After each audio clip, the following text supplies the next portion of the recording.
There is a very big difference between automation and what is agentic. In fact, there's also a big difference between AI and agentic, and I would categorize AI in the category of automation, and then agentic a very different type. So let's sort of like really take a very basic explanation.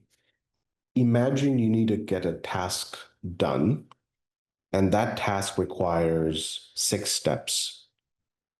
And if you were to sequence these steps, these individual steps, so step number 2 is dependent on step 1 finishing, step number 3 to finish, have 2 finishes, and so on, and you were to sequence this out correctly, you would effectively build an automation system. That's at a basic level, that's what it is.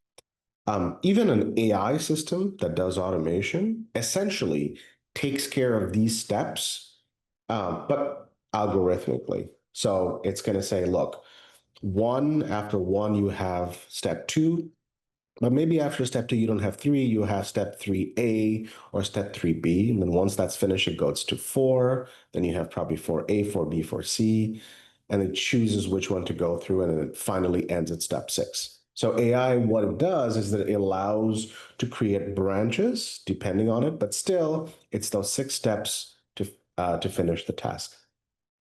That's what automation AI is about. Agentic is a little bit different. What agentic does is that it finishes step 1, but before going into step 2, it says, I need a lot more information, and I need a lot more feedback, whether or not I have all the preconditions to go to step 2. And what it'll do is that it'll go to step 2 after it's gotten this information.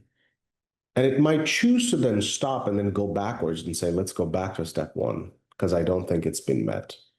And then it'll go back again to step 2 after. That's called reasoning.